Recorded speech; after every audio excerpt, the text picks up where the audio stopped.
ఖలిస్తానీ తీవ్రవాదులు గురుదాస్పూర్, పంజాబ్లో ఉన్నటువంటి గురుదాస్పూర్లో చేసినటువంటి దాడి, ఆ దాడి సందర్భంగా జరిగినటువంటి పరిణామాలు అత్యంత కీలకమైనటువంటిది.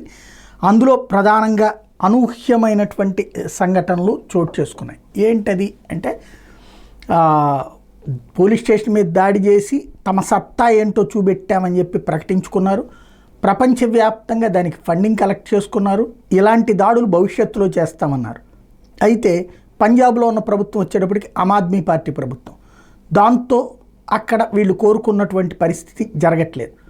అంటే వీళ్ళు పోలీసులు కోరుకునేది ఏంటి, ఎప్పుడైనా సరే అట్లాంటి అసాంఘిక శక్తులను కట్టడి చేయాలనుకుంటారు. కానీ అక్కడ అసాంఘిక శక్తులకి అండగా నిలబడుతున్నటువంటిది ఆమ్ ఆద్మీ పార్టీతో పాటుగా ఐఎన్డీఏ కూటమి కాబట్టి, ఎస్పెషల్ ఇప్పుడు ఆ ప్రభుత్వమే అధికారంలో ఉంది కాబట్టి వాళ్ళ చేతిలో లేనటువంటి పరిస్థితి.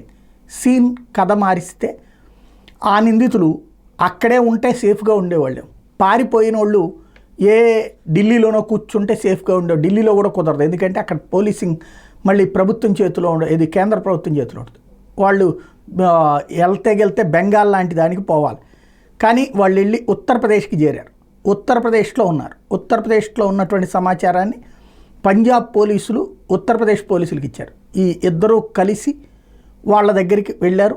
ఆటోమేటిక్గా ఎన్కౌంటర్, మేబీ కనబడితే కాల్ చేయొచ్చు, లేదా పంజాబ్ నుండి తీసుకొచ్చి ఇక్కడ కాల్ చేసి ఉండొచ్చు.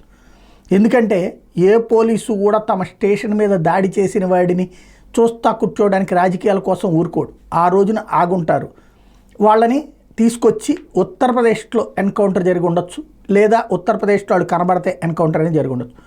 మొత్తం మీద ఖలిస్తానీ అనేటటువంటి వాళ్ళని గురుపత్వంత్ సింగ్ పన్ను ఎక్కడ అమెరికాలో కూర్చుని పోచుకోలు ఉపన్యాసాలు ఇస్తే భయపడిపోయేటటువంటి సిచ్యుయేషన్ లేదు.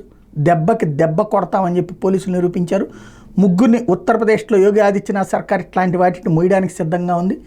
దాంతో అక్కడ ఎన్కౌంటర్ చేసి పడేశారు.